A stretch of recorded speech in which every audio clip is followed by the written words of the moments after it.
everyone, I'm back from GP Atlanta.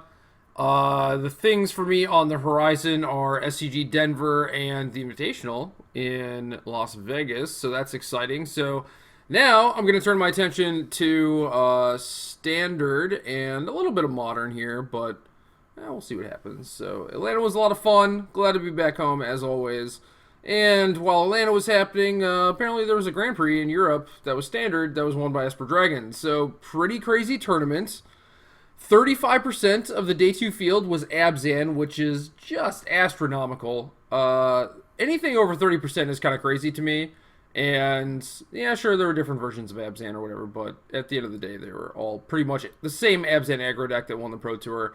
Jeskai was 11%, and it looked like the format was shifting a lot. I mean, Abzan won like the last 3 or 4 major tournaments, and it didn't seem particularly close. There were a lot of top 8s and top 4s that were just like mono Abzan decks. So, yeah.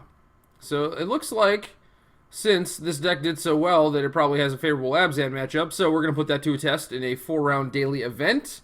I sprung for some Jaces, so now I'm moto broke, but we get to play with these sweet Merfolk looters. And yeah, so this deck is just, kind of the same as it's been. It's not all that different, but it was probably just a very good metagame call, and the deck looks very tuned. So similar to last season, Dragon Lord Uchtide, Dragon Lord Silumgar. You have Silumgar's Scorn and Scatter the Winds, also a Clash of Wills for your counter magic. Basically, you play Dragon Lord Uchtide, try and protect it, and kill them. There's some Foul Tongue Invocations to gain you some life. Not very good against Hangerback Walker, but you do have things like Complete Disregard and Utter End to get rid of that thing, to turn your Foul Tongue Invocations on. Also, 1 Crux of Fate. Kind of surprised to not see more sweepers, like not more Languishes or Cruxes or whatever.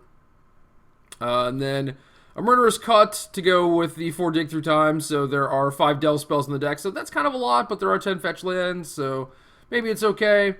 A couple ultimate prices, which I know that people are pretty scared to play because it's so bad against things like Siege Rhino and Mantis Rider and things like that, but it's a 2-mana answer to things like Jace and Tasigur, so ultimate price is probably pretty good right now. Also, Warden of the First Tree is kind of a big deal.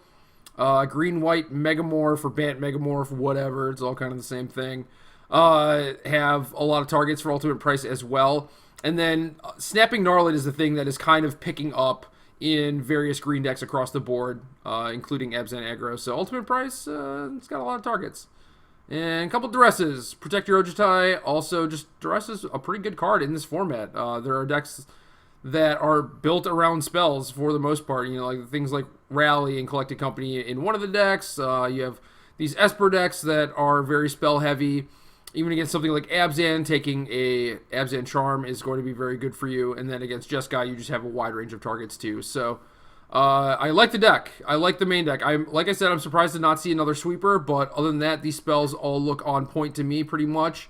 There are 27 lands. 8 blue fetches, 2 Bloodstained Mires. Those are going to get your 6 Battle Lands, the 2 Prairie Streams, 4 Sunken Hollows. Also 6 Islands. Why is that one not foil? It looks so weird. There we go.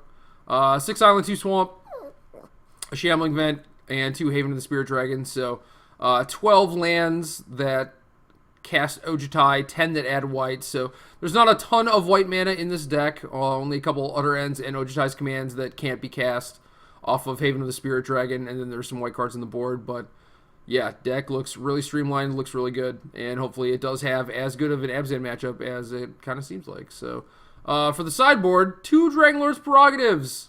Obviously expecting like some mirror matches. Also, this card is probably pretty good against Jeskai too, because they're going to try and slow down post-board and bring in a bunch of counter spells, and then you're just like, well, I'm going to overload you with these card drawing spells. So, 1 Surge of Righteousness, 3 Ration Clerics against the red decks.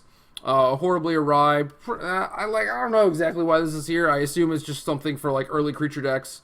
It's pretty good against Jeskai because it exiles their things. So they can't get it back with Ojutai's or Kolagon's command. Also pretty good against Hangerback and Deathmist Raptor. A couple negates. A lot of Planeswalkers out there. A lot of Gideons. A lot of things like Secure the Waste that you want to be countering.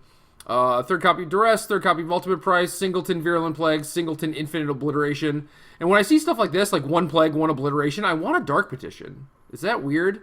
Is it so strange that I just want a Dark Petition to go with these things? Because then it gives you like 2 virtual copies of each one. It sounds pretty nice. And then 2 Tassigers, which are kind of a holdover from the deck last year. And it's like, they're going to be bringing in like a bunch of removal, like maybe Edicts or something for Ojutai. And then you just have like these additional threats that maybe they're not ready for. So also against things like Mono Red, you have this big blocker. So yeah. That's about it. Pretty simple, straightforward, but a lot of people on Lucas Blohan's team did pretty well with this deck at the Grand Prix. So let's get to it.